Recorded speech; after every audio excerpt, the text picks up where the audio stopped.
E aí, gente, tudo bem com vocês? Espero que sim. Hoje nós vamos falar aqui sobre um termo muito importante para as relações de trabalho no Brasil, a pejotização do trabalho, que tem tudo a ver também com a chamada terceirização do trabalho no Brasil, que está ligada à reforma trabalhista que o Brasil sofreu nos últimos anos aí. Vamos falar um pouquinho sobre esse tema hoje.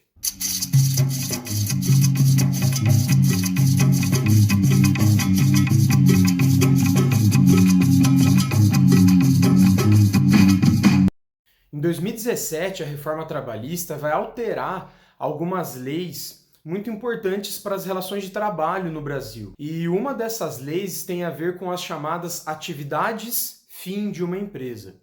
Então, uma empresa, ela tem a sua atividade principal, uma atividade produtiva, por exemplo, e nessas relações de trabalho entre a empresa e os seus empregados, esses empregados, eles não podiam ser terceirizados até o ano de 2017.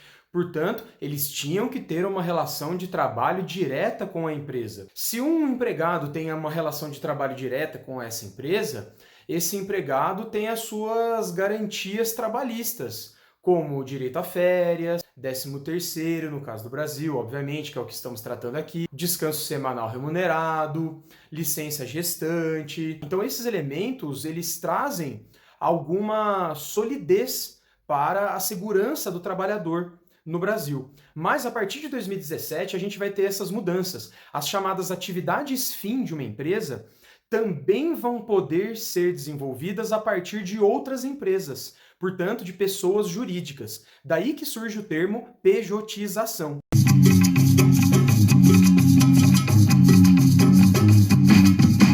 Esse processo, portanto, gente, consiste numa precarização do trabalho, já que uma empresa, ela não contrata mais os trabalhadores diretamente, e sim empresas que esses trabalhadores contratam para prestar serviços para a empresa principal.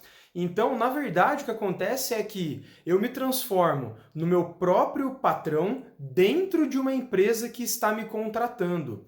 Então, são reduzidas essas garantias legislativas, como o 13º, as férias, a licença maternidade, que a gente acabou de citar.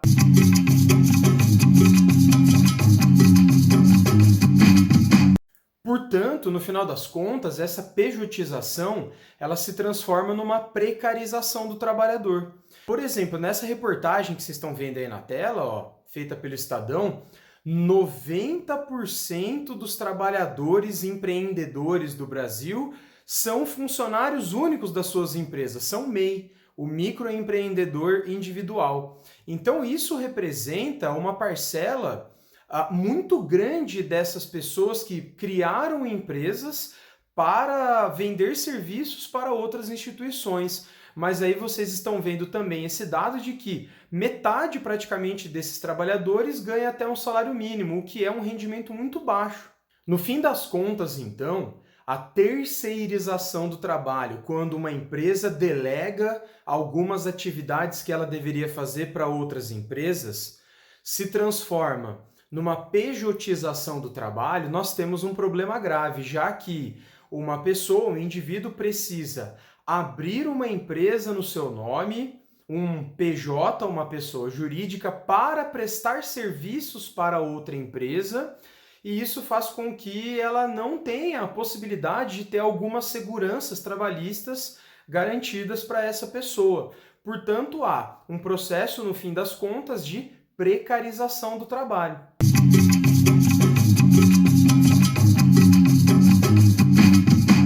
E aí, curtiu o vídeo? É o seguinte, manda para alguém então que vai prestar os vestibulares de São Paulo, principalmente, FUVEST, Unesp, Unicamp, porque esse tema sobre as relações de trabalho no Brasil é um tema muito importante e que sempre é discutido nas provas. E claro, pode ser um bom argumento para uma prova de redação que esteja vinculada às relações de trabalho no Brasil. Aquele abraço!